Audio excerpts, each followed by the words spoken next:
Principal, Monsieur le député de Marie-Victorin.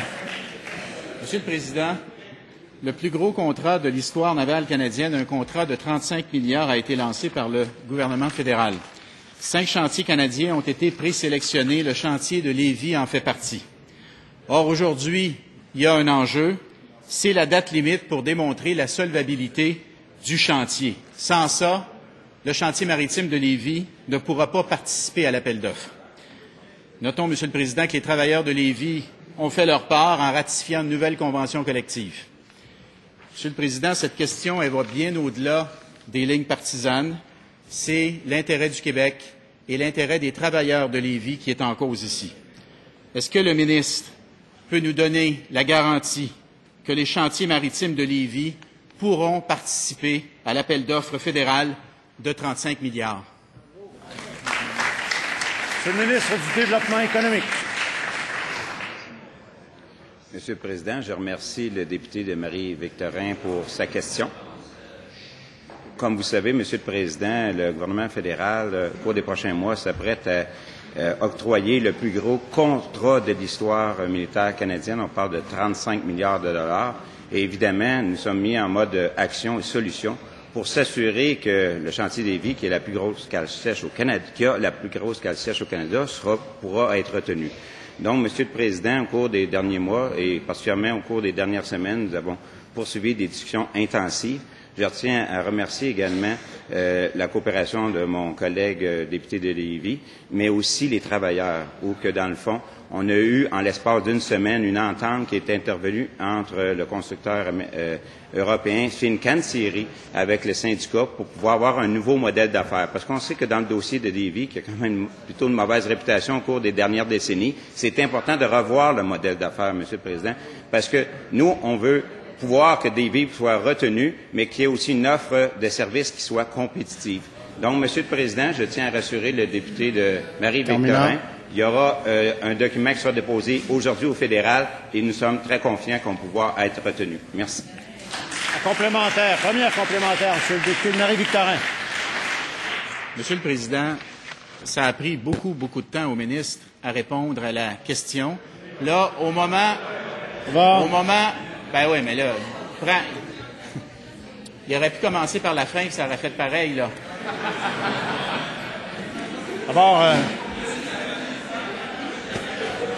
D'abord, Monsieur le député de Marie-Victorin, vous allez vous adresser à la présidence. Et le ministre avait 1 minute 15 pour répondre. Alors, Monsieur le député de Marie-Victorin, je vous invite à procéder à votre question immédiatement. Est-ce que le ministre peut nous dire s'il a obtenu une confirmation qu'effectivement, le Québec, les chantiers maritimes de Lévis seront inclus dans l'appel d'offres? Oui ou non? Monsieur le ministre du Développement économique. Monsieur le Président, je suis un peu surpris de la réaction du député Marie-Victorin qui me reproche d'avoir répondu à la question en moins d'1 minute. Je ne sais pas si depuis 2 semaines, il y a un mal de bloc. Je tiens à dire que peut-être mon collègue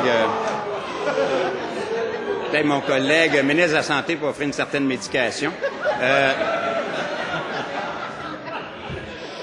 Vous savez, Monsieur le Président,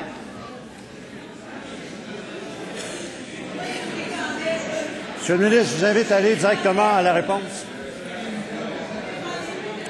En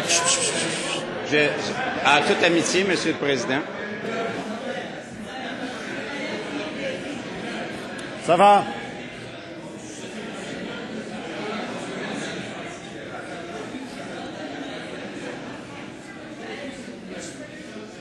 S'il vous plaît. S'il vous plaît. Monsieur le ministre, à vous la parole. Monsieur le Président, je le disais en toute amitié, évidemment. J'ai parlé, je faisais référence au député de Lévis, mon collègue, mais je fais référence également, j'ai eu l'occasion de m'entretenir au cours des 48 dernières heures, au député fédéral de Lévis, Monsieur le Président, qui, évidemment, est en mode action aussi dans ce dossier. Monsieur le Président, on va respecter les échéances et je suis confiant que Lévis sera retenu, Monsieur le Président. Deuxième complémentaire, Monsieur le député de Marie-Victorin. Monsieur le Président, là, On a un article ici, là, Cyberpresse, Le Soleil, Chantier des Vies. Stephen Blaney ferme la porte à un autre délai. Est-ce que le ministre est en train de nous dire que Blaney, qui serait sur le point d'être assermenté dans le nouveau Conseil des ministres, a changé d'idée? Est-ce que le ministre peut nous confirmer que Stephen Blaney ou quelqu'un au sein du nouveau gouvernement fédéral a confirmé que le Québec va être inclus dans l'appel d'offres, oui ou non? Monsieur le ministre du Développement économique. Monsieur le Président, j'ai affirmé à plusieurs reprises que nous serions en mesure de rencontrer la date du 18 mai. Je confirme à cette Chambre que nous sommes en mesure de rencontrer la date du 18 mai. Donc, je ne sais pas pourquoi qu'on parle de la nécessité de reporter la date du 18 mai lorsqu'on est en mesure de rencontrer la date du 18 mai. Aujourd'hui, il y aura un document qui sera déposé, Monsieur le Président, à Ottawa, qui va respecter les exigences du gouvernement fédéral, Monsieur le Président.